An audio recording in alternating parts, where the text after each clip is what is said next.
shëndeti mendor është një çështje shumë e rëndësishme për njeriu, për arsye sepse aty është nisma e çdo gjëje në jetën që na e zhvillojmë ose që na jetojmë. Sot për shembull në vendin tonë ka shumë iniciativa për shembull që thirrin për ruajtjen e shëndetit mendor për shkak të kuptuarit të rëndësisë që ka shëndeti mendor në jetën që na e zhvillojmë, duke nis prej vetes, në familje, në punë që i bëjmë e më gjerë. Pra, ruajtja e shëndetit mendor shpesh herë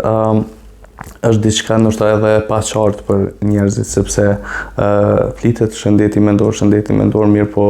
shumë pak ndoshta edhe konkretizohet se çka nën kupton. Normalisht që për ruajtjen e shëndetit mendor është, nëse e themi shkurt edhe shqip kështu për me kuptu, është që më kujdes për veten. Pra, njeriu me pas një kujdes të veçantë për veten e tij, sepse dinamika e jetës shpesh herë na përfshin në rrethona të ndryshme ose në kontakte me njerëzit ku ne shpesh herë harrojmë veten tonë, pra duke nga mas punëve që i kemi, mas angazhime, mas kërkesave të tjerëve, dhe në një farë mënyrë sikur e harrojmë veten tonë ose atë kujdesin që me bë diçka për veten tonë. Dhe kjo vetja jon e ka një limit, ose me thonë ma konkretisht trupi jon i saj vetes tonë e ka një limit të durimit. Dhe vjen një moment ku krejt që ajo ngarkesa ose krejt që ajo lënia anësh e vetes do të kthehet në një farë lloj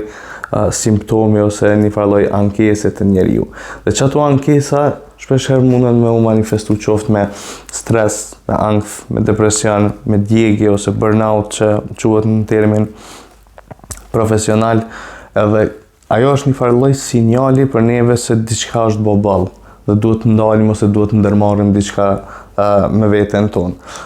Vetë kujdesi fillon gjithmonë duke filluar prej gjërave më elementare ose më bazike, siç është të ushqyrit, ushqyeshmëria jonë, gjumi, se çfarë gjumi, çfarë kualiteti gjumit bëjmë,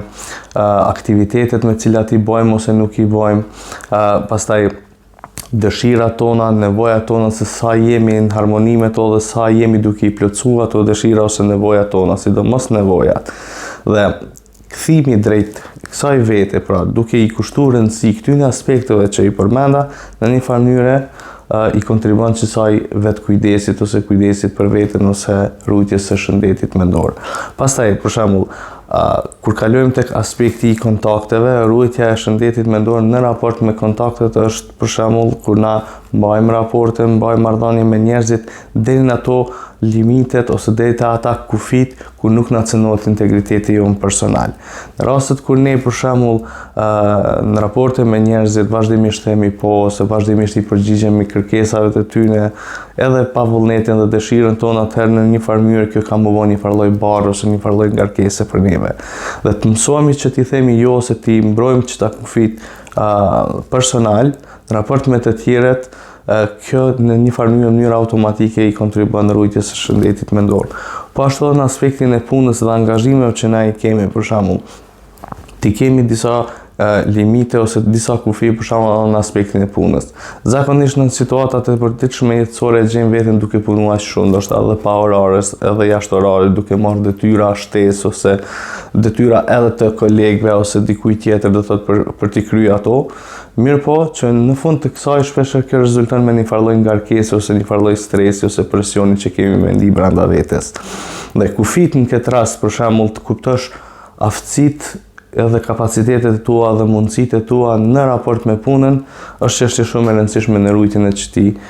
integritetit personal në punë, që në një farë mënyrë i kontribon edhe aspektit të shëndetit mendor. Pastaj do thotë edhe aktivitete të tjera të cilat na i dëshirojmë, për shembull kemi dëshirë me i bë, qofshin ato aktivitete fizike ose psikologjike ose çfarë do tjetër, kur ne merremi me to, atëherë në një farë mënyrë na po i kontribuojmë këtij aspekti të ruajtjes së shëndetit mendor.